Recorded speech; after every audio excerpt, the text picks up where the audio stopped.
¿Has presenciado alguna vez un momento en que el dolor de alguien fue tratado con desconfianza en lugar de acogida? Eso fue exactamente lo que vi ese día, cuando las puertas de urgencias se abrieron para recibir a un hombre que apenas podía sostener su propio cuerpo. Su rostro mostraba marcas de sufrimiento que iban más allá de lo físico, y, aún así, antes de que pudiera ser atendido, ya recibía miradas cargadas de juicio. Había prisa en su paso, pero también un cierto peso invisible que parecía acompañarlo. Mientras avanzaba por el pasillo, era como si cada mirada a su alrededor intentara arrancarle un trozo de la dignidad que aún le quedaba. En ese instante, no eran solo los síntomas clínicos los que llamaban la atención, sino la forma en que el entorno reaccionaba a su presencia. Sabía que, desde ese momento, no me hallaría frente a un simple paciente, sino frente a una historia que pondría a prueba no solo la medicina, sino también la humanidad de todos los presentes. En ese turno, ya había atendido de todo: caídas domésticas, crisis de ansiedad, accidentes de tráfico e incluso un intento de suicidio que me había dejado conmocionado horas antes. Era un día de pasillos abarrotados, enfermeras extenuadas y médicos intentando cubrir una demanda que parecía no tener fin. El reloj marcaba poco después de las 19 horas cuando él entró. Era un hombre de aproximadamente 40 años, delgado, con ropa gastada y una mirada perdida. No traía acompañante ni documentos visibles, solo un dolor que parecía apoderarse de todo su cuerpo. Su andar era cansino, como si cada paso fuera un desafío, y aún así no fue recibido con atención inmediata.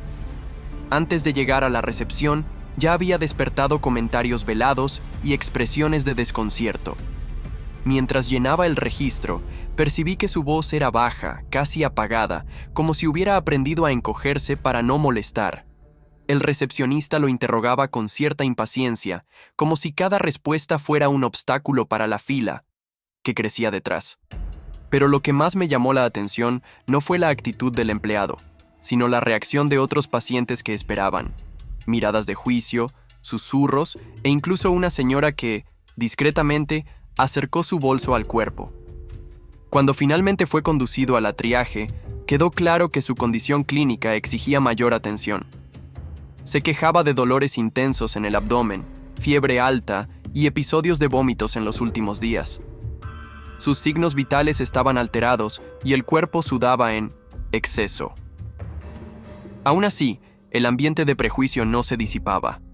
El enfermero a cargo del triaje, cansado y presionado, soltó un comentario seco, que no pasó desapercibido. Otro que aparece así, debe haber algo detrás. En ese instante comprendí que no se trataba solo de una atención médica. Estábamos ante un escenario en el que un ser humano no era visto meramente como paciente, sino como alguien cargado de estigmas que precedían cualquier diagnóstico. Ese tipo de situación no era nueva para mí. Sabía que los hospitales, aunque espacios de cuidado, también revelan el lado más crudo de la sociedad: prejuicio, temor y distanciamiento. Al acompañarlo hasta la cama provisional, observé pequeños detalles. Evitaba mirar a la gente a los ojos, mantenía la cabeza baja y parecía pedir disculpas por ocupar espacio. Ese comportamiento me decía tanto como sus síntomas clínicos. No era solo un dolor físico lo que lo humillaba. Había algo más profundo, algo que quizá proviniera de toda una vida, siendo tratado como menos digno. Mientras preparábamos los exámenes iniciales, el ruido del pasillo continuaba. Llegaban ambulancias, familiares desesperados se agolpaban en la puerta, y en medio de ese caos, ese hombre se destacaba no por la gravedad aparente, sino por el silencio incómodo que llevaba consigo. Algunos profesionales ya habían etiquetado su presencia, pero sabía que aún quedaba mucho por descubrir. Solo era el comienzo de una historia que, en ese momento, parecía ser otro caso, más entre tantos. Pero la manera en que las miradas se dirigían hacia él, el peso del prejuicio que circulaba por el entorno y la fragilidad estampada en cada gesto, me hicieron darme cuenta de que ese paciente transformaría completamente la noche. Y, sin que yo lo supiera, también haría que cuestionara hasta dónde podemos separar el rol de médico de nuestra condición de seres humanos. Pocos minutos después de ser llevado a la camilla, comenzaron a circular los primeros comentarios de manera más abierta. Un guardia de seguridad del hospital, al paso por el pasillo, comentó en voz baja a una enfermera: «Ese ya es conocido. Siempre aparece así, inventando dolor solo para conseguir una cama o un plato de comida». La frase fue dicha casi como si fuera un hecho, pero sin ninguna comprobación. Bastó ese comentario para que el rumor cobrara peso y se extendiera entre empleados e incluso pacientes que esperaban en la sala contigua. Era impresionante cómo la semilla de la desconfianza crecía rápido.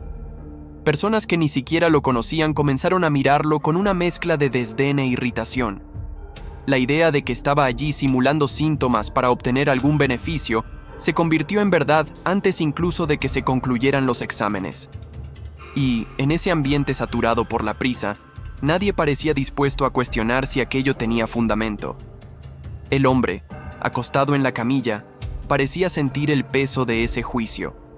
Sus ojos no se cruzaban con los de nadie, y cuando una técnica de enfermería preguntó por sus síntomas, respondió tímidamente, casi con dificultad, como si tuviera que probar cada palabra. Su cuerpo debilitado temblaba, no solo por el estado febril, sino por la sensación de estar en territorio hostil. Mientras recolectábamos sangre para los exámenes, noté que la atención no estaba solo en él. Algunos colegas comentaban entre ellos que era una pérdida de tiempo invertir recursos en alguien que probablemente solo quería aprovecharse. El prejuicio no se limitaba a miradas, comenzaba a interferir en cómo se percibía la necesidad del tratamiento. Fue en ese momento que percibí la ruptura. No estábamos frente a un cuerpo que necesitaba cuidados médicos, sino ante un entorno que, poco a poco, minaba la posibilidad de que ese hombre recibiera el mínimo de dignidad. El rumor se convertía en un obstáculo real, capaz de influir en decisiones. Y lo más peligroso era que todo ocurría sin resistencia, como si desconfiar de él fuera natural. En medio de ese clima, intentó hablar. Contó que trabajaba en empleos temporales, que vivía en refugios y que no tenía familia cercana.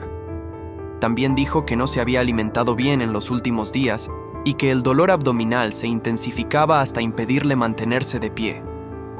Su relato fue recibido con un silencio frío, casi de indiferencia. Algunos escucharon, pero no creyeron. Otros ni siquiera se molestaron en mirar hacia su dirección. En ese instante me di cuenta de cómo una mentira repetida muchas veces puede moldear percepciones y comportamientos. Era como si el hospital hubiera creado dos realidades paralelas, la del paciente que imploraba cuidado y la versión distorsionada de él, construida por juicios apresurados y desinformados. No sabía aún si su cuadro era grave, pero sabía que cualquier error en ese momento podría costar caro.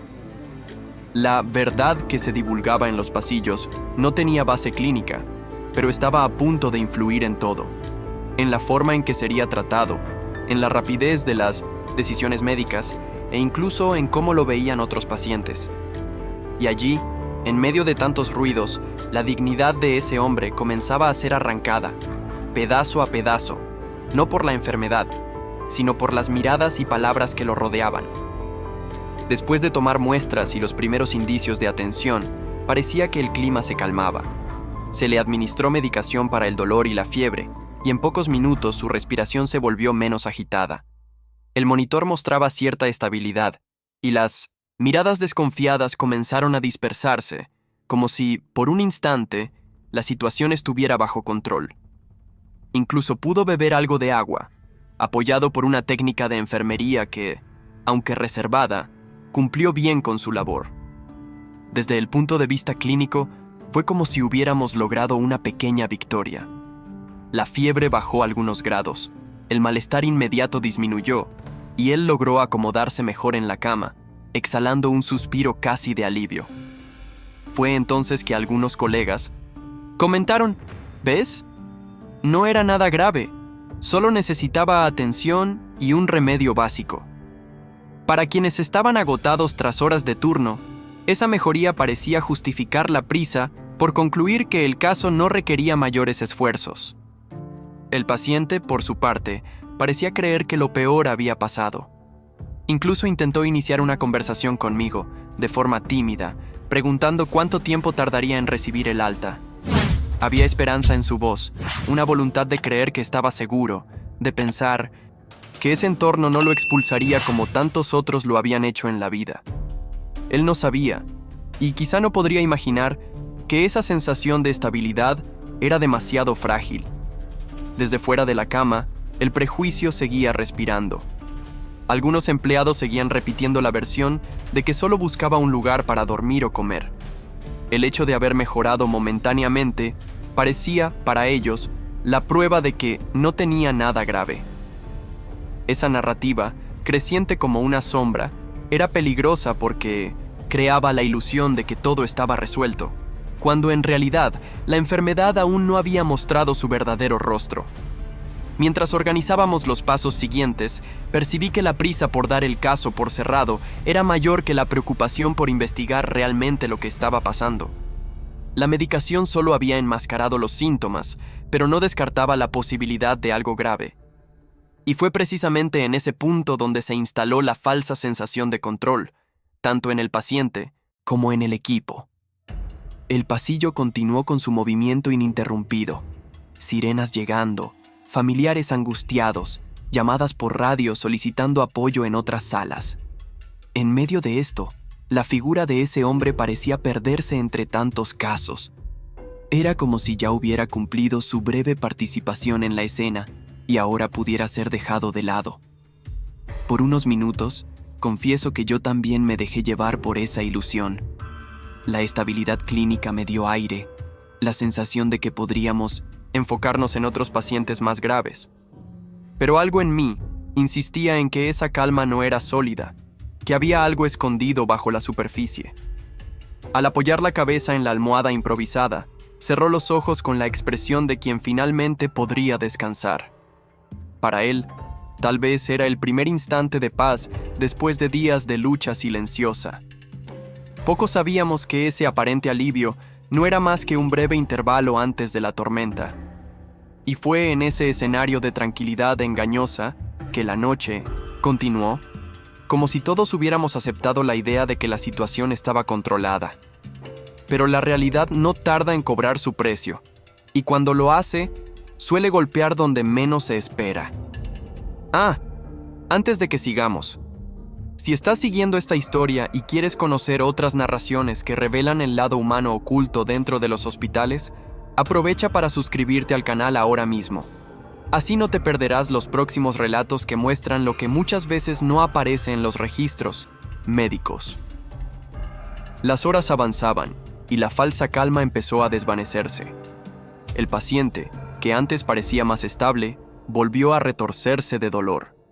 Primero movimientos sutiles de incomodidad, luego gemidos más fuertes que atrajeron la atención de quienes pasaban por el pasillo.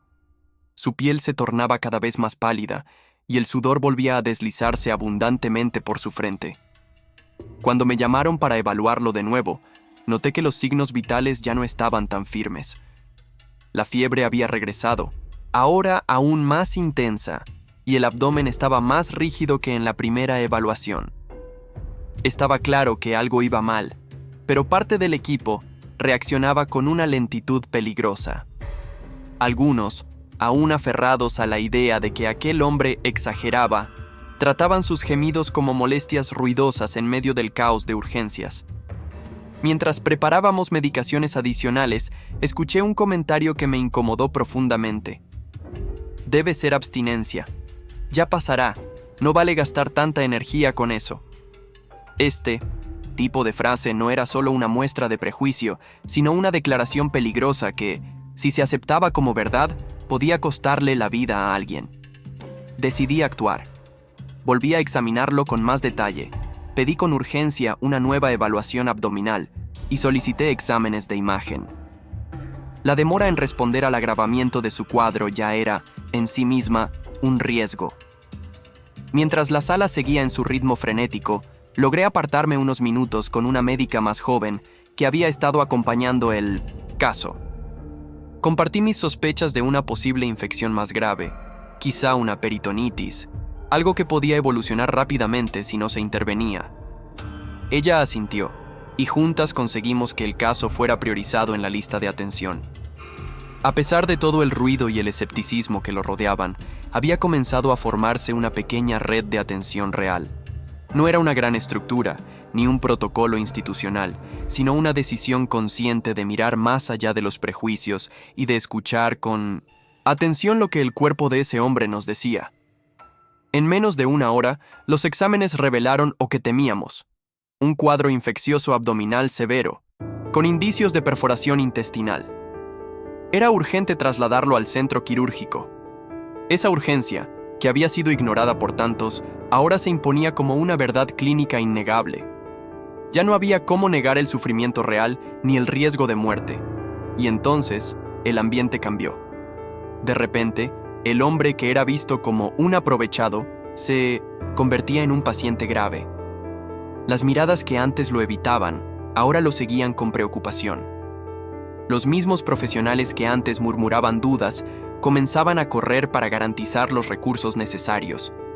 El cambio fue rápido, no por compasión, sino porque finalmente, a través de un papel con resultados, él se había convertido en alguien legítimo dentro del sistema. Pero yo no podía dejar de pensar en todo lo que había pasado antes de ese diagnóstico. ¿Y si no hubiéramos insistido? ¿Y si los prejuicios hubieran vencido la urgencia médica? ¿Cuántas veces más esa historia se repetía sin que nadie interviniera? Fue llevado a cirugía. El procedimiento fue difícil, más exitoso. En las horas siguientes, su cuerpo aún luchaba contra la infección, pero al menos ahora lo hacía con apoyo médico, y no en soledad. Cuando lo visité en la unidad de cuidados intensivos al día siguiente, estaba sedado, entubado, pero con signos vitales más estables. Permanecí unos minutos a su lado en 1900 silencio. No tenía familia que lo visitara, nadie que preguntara por él, pero en ese momento sentí que al menos habíamos recuperado algo esencial: su derecho a ser tratado como un ser humano. Esa noche, al salir del hospital, el cansancio era inmenso, pero lo que más pesaba no era el cuerpo, sino el alma.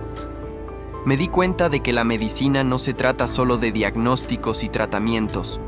Se trata, sobre todo, de no olvidar que cada cuerpo atendido trae consigo una historia y que, muchas veces, lo que más duele no es la enfermedad, sino el modo en que el mundo responde a ella, sin valor para admitir el error.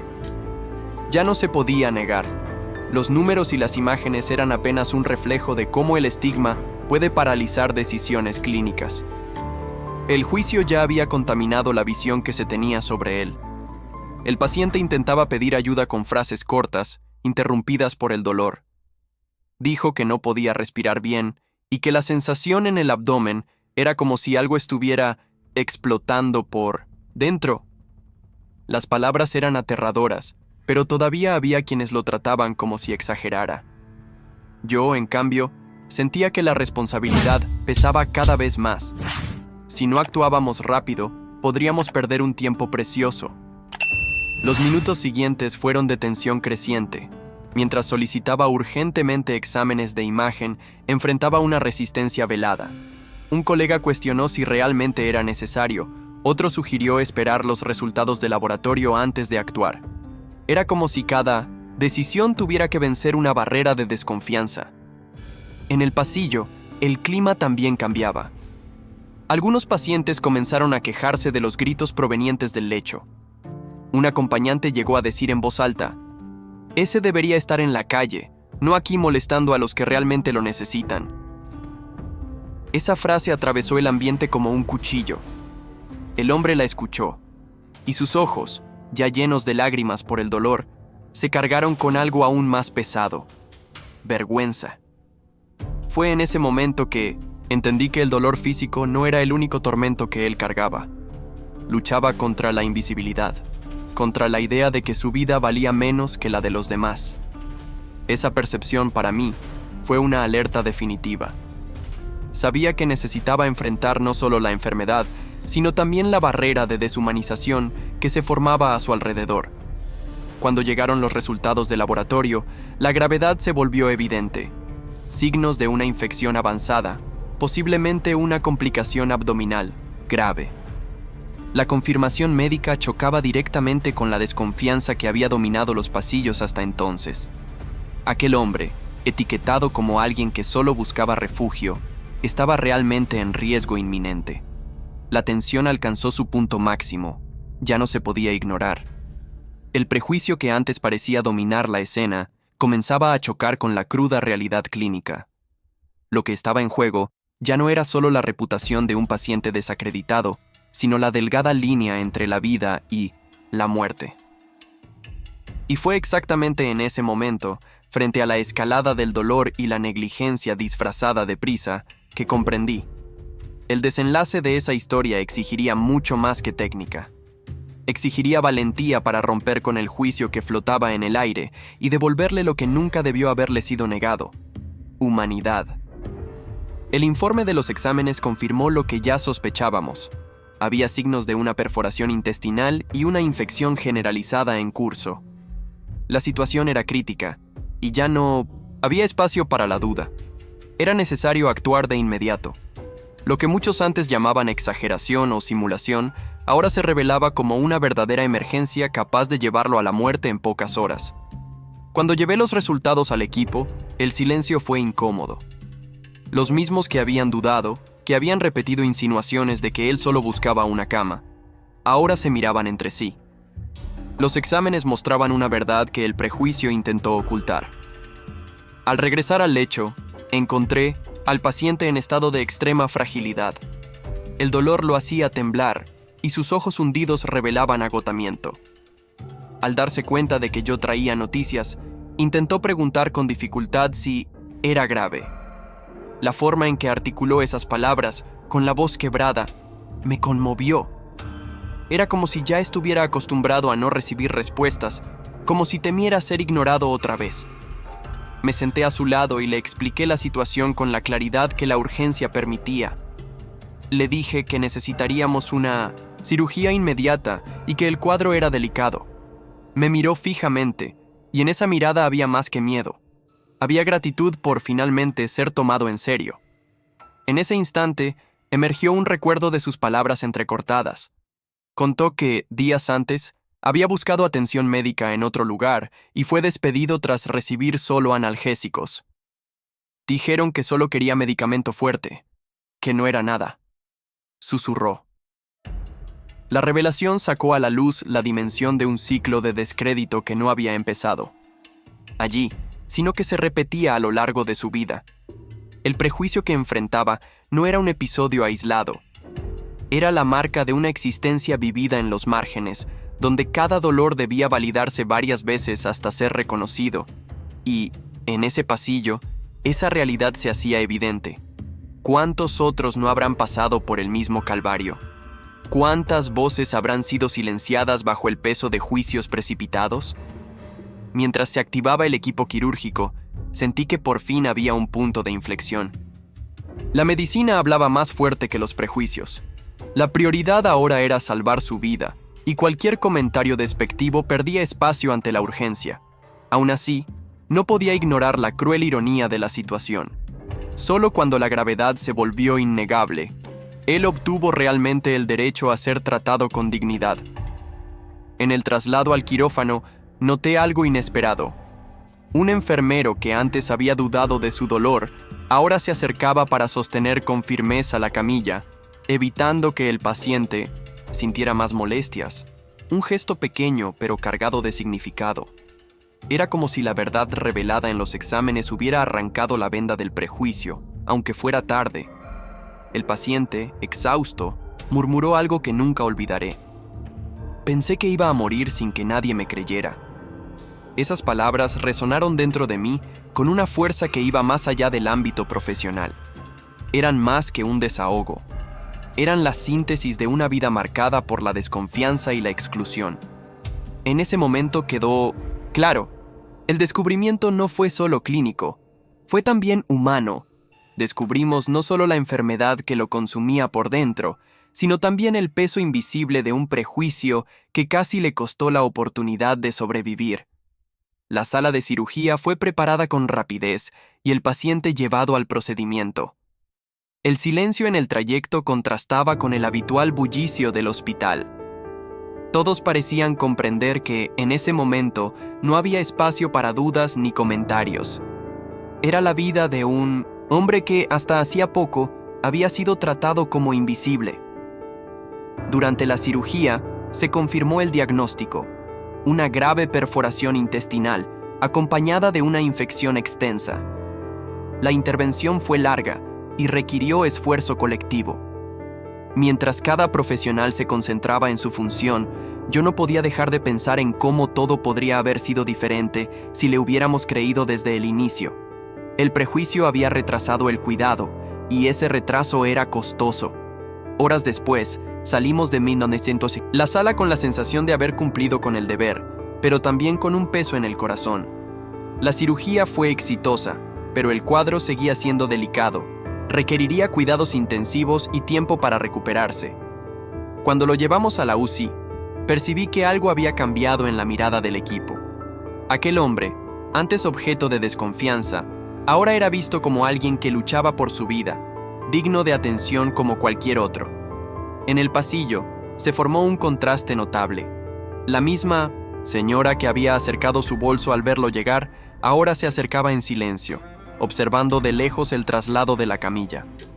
No dijo nada, pero la expresión en su rostro revelaba algo cercano al arrepentimiento. Era como si hubiese comprendido la gravedad de lo que había presenciado y de su propia reacción. En la UCI permaneció sedado durante las primeras horas, pero cuando recuperó la conciencia, pude estar a su lado. Con la voz aún débil, murmuró un «gracias» que contenía más que gratitud por la cirugía. Era un agradecimiento por haber sido escuchado, por haber tenido finalmente a alguien que creyera en su dolor. Ese instante, simple y profundo, marcó el clímax de la historia. La reconciliación no se dio solo entre médico y paciente. Fue un proceso colectivo. Enfermeros que antes mostraban indiferencia, ahora se mostraban más atentos. Técnicos que al inicio lo trataron con prisa, ahora ajustaban cuidadosamente los equipos para que nada le faltara. Era como si el descubrimiento de la verdad hubiera desencadenado un cambio silencioso en todos nosotros. Aún así, no puedo romantizar la escena. La realidad es dura. Él casi muere porque no le creyeron. La compasión, aunque llegó, lo hizo demasiado tarde para evitar el sufrimiento innecesario. Pero llegó a tiempo para ofrecerle dignidad. El colapso de su salud también expuso el colapso humano de quienes lo juzgaron. Y fue en ese punto que la noche se volvió inolvidable para mí. Al final, al caminar de regreso, por el mismo pasillo donde todo comenzó, sentí el peso de cada mirada que se había dirigido contra aquel hombre. Prejuicio, dolor y compasión realmente caminaron juntos en ese espacio. La diferencia es que, esta vez, la compasión logró levantarse, aunque fuera tras el daño. Y si llegaste hasta aquí en esta historia, te invito a suscribirte al canal ahora mismo. Es a través de estas narrativas que logramos reflexionar sobre lo que ocurre dentro de los hospitales y dar voz a experiencias que rara vez se cuentan. Tu suscripción ayuda a mantener vivas estas historias y a compartirlas con más personas. Al mirar atrás, percibo que esa guardia no fue solo una noche más de atenciones.